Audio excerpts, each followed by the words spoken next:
요나서 1, 2장에서 요나는 하나님의 명령과 정반대되는 길을 선택합니다. 그래서 하나님의 명령에 반하여 도망가다가 죽음에 처해지게 됩니다. 여기서 다시 회개함으로 하나님의 명령에 순종하게 됩니다. 이 연단의 과정을 통해서 그는 다시 그의 믿음을 회복합니다. 그리고 하나님의 말씀에 순종하게 됩니다. 그리고 니느웨로 가서 하나님의 구원의 메시지를 선포하고요. 그들로 하여금 회개하게 합니다. 이렇게 예언자로서의 그의 사명, 곧 하나님의 종으로서의 그의 사명을 감당합니다. 그래서 니느웨 백성들이 회개하고요. 하나님의 구원을 받게 됩니다. 이것이 요나서 3장의 내용입니다. 3장 4절 이하를 읽겠습니다. 요나는 그 성읍으로 가서 하룻길을 걸으며 큰 소리로 외쳤다. 40일만 지나면 니느웨가 무너진다. 그러자 니느웨 백성들은 하나님의 말씀을 믿고 금식을 선포하고 그들 가운데 가장 높은 사람으로부터 가장 낮은 사람에 이르기까지 모든 굵은 베옷을 입었다. 이 소문이 니느웨의 왕에게 전해지니 그도 임금의 자리에서 일어나 걸치고 있던 임금의 옷을 벗고 굵은 베옷을 입고 잿더미에 앉았다. 왕은 니느웨 백성에게 다음과 같이 선포하여 알렸다. 왕이 대신들과 더불어 내린 칙령을 따라서 사람이든 짐승이든 소떼든 양떼든 입에 아무것도 대서는 안 된다. 무엇을 먹어서도 안 되고 물을 마셨어도 안 된다. 사람이든 짐승이든 모두 굵은 베옷만을 걸치고 하나님께 힘껏 부르짖어라. 저마다 자기가 가던 나쁜 길에서 돌이키고 힘이 있다고 휘두르던 폭력을 그쳐라. 하나님께서 마음을 돌리고 노여움을 푸실지 누가 아느냐. 그러면 우리가 멸망하지 않을 수도 있다. 하나님께서 그들이 뉘우치는 것, 곧 그들이 저마다 자기가 가던 나쁜 길에서 돌이키는 것을 보시고 뜻을 돌이키셔 그들에게 내리시겠다고 말씀하신 재앙을 내리지 않으셨다. 그러나 문제는 요나의 내면의 문제가 아직 완전히 해결되지 않았다는 데 있습니다. 그가 하나님께 회개하고 말씀에 순종하여 니느웨를 향해서 하나님의 말씀을 선포하긴 했지만 막상 이로 인해 이스라엘의 적인 니느웨 주민들이 회개를 하고 구원을 받게 되자 화가 치밀어 올랐습니다. 그의 마음의 상처는 아직 온전히 아물지 않았던 것입니다. 요나서 4장 이하의 말씀은 다음과 같습니다. 그는 주님께 기도하여 아뢰었다. 주님, 내가 고국에 있을 때 이렇게 될 것이라고 이미 말씀드리지 않았습니까? 내가 서둘러 스페인으로 달아났던 것도 바로 이것 때문입니다. 하나님은 의로우시며 자비로우시며 좀처럼 노하지 아니하시며 사랑이 한없는 분이시기에 내리시려던 재앙마저 거두실 것임을 내가 알고 있었기 때문입니다. 주님, 이렇게 제발 내 목숨을 나에게서 거두어 주십시오. 이렇게 사느니 차라리 죽는 것이 낫겠습니다. 주님께서는 네가 화를 내는 것이 옳으냐 하고 책망하셨다. 그러나 하나님께서는 끝까지 그를 교육하며 인도해 가십니다. 요나는 아직 온전히 치유되지 않았습니다. 치유가 되었다 해도 아직도 성숙해져야 했습니다. 아직 육성은 남아있기 때문입니다. 그는 원수들이 하나님의 사랑을 받게 된다는 것을 수용할 수 없었습니다. 이것이 인간이고 온전한 치유는 상당한 시간과 인내를 필요함을 보여줍니다.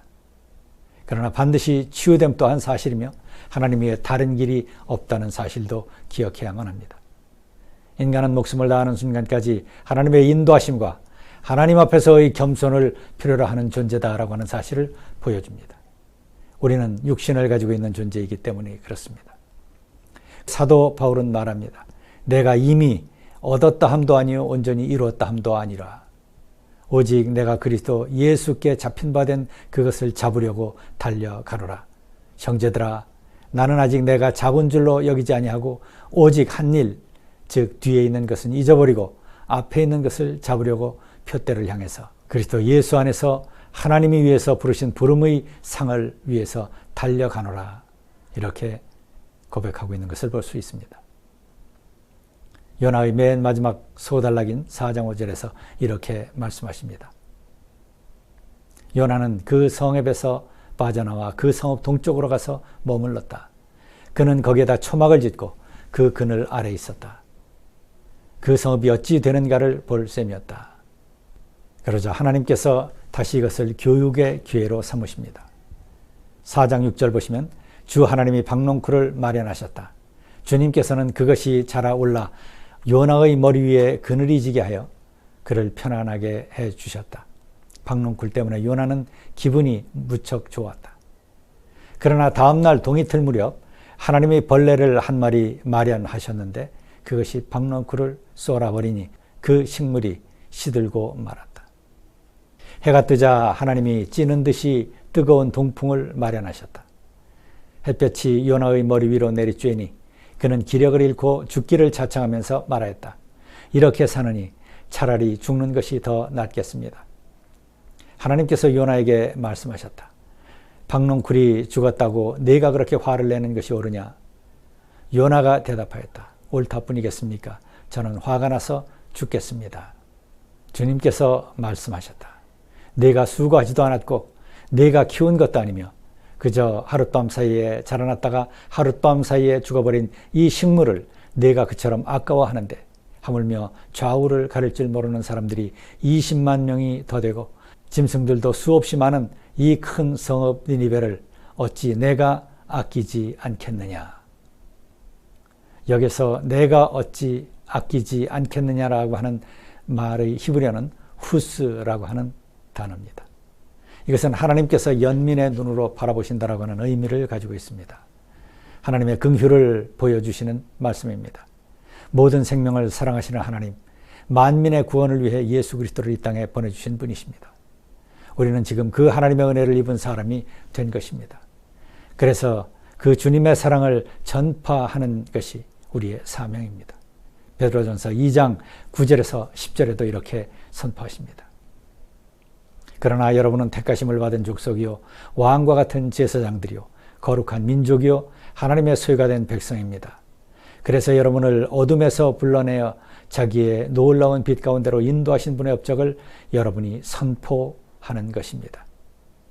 여러분이 전에는 하나님의 백성이 아니었으나 지금은 하나님의 백성이요 전에는 자비를 입지 못한 백성이었으나 지금은 자비를 입은 백성입니다. 바로 하나님께서 오늘 우리를 쓰실 때도 이렇게 연단하시고 교육하십니다. 이 하나님의 사랑을 믿고 그분을 따라가는 것이 성도들의 삶의 길입니다. 치유 역사의 출발은 우리가 이미 하나님의 자녀가 되었음을 믿는 것이고요. 그리고 주님께서 성령으로 이미 우리 안에 내주하고 계시다라고 하는 사실을 확실히 믿고 의식하며 살아가는 겁니다. 그리고 하나님의 진리를 이해하고 아멘으로 화답한다고 하는 사실 자체가 이것을 증명하는 것입니다. 성령의 역사가 아니면 우리가 결코 하나님의 말씀을 이해할 수도 없습니다. 우리는 주님의 임재를 단지 감정으로 느낌만으로 알지 않습니다. 그것은 2차적인 것입니다. 본질은 하나님의 말씀이 이 사실을 증거하고 있다라고 하는 점입니다. 바로 하나님의 임재와 내주를 확신하고 늘 주님을 바라보며 살 때 하나님은 치유의 역사를 베풀어 주시는 겁니다. 그리고 우리를 성숙하게 하시며 또 하나님의 형상으로 회복시켜 주십니다. 하나님 나라와 그의 의를 먼저 구하는 것입니다. 그러면 우리의 일상의 필요를 아시는 주님께서 우리의 삶도 지켜주십니다. 이 책에 명확한 결론은 없습니다. 요나서 4장 11절 이후 요나의 삶이나 하나님과 요나와의 관계에 관해서 더 이상 언급이 없습니다. 이 책을 통해서 하나님이 누구신가라고 하는 사실만 보여주고 있습니다. 이스라엘의 적이라고 할지라도 생명을 가진 백성을 소중히 여기시는 구원과 사랑의 하나님이심을 보여줍니다. 그리고 선교의 당위성을 보여줍니다. 하나님께서 하시고 싶은 말씀은 다 하셨습니다. 그러나 요나에 관해서는 더 이상 언급이 없습니다.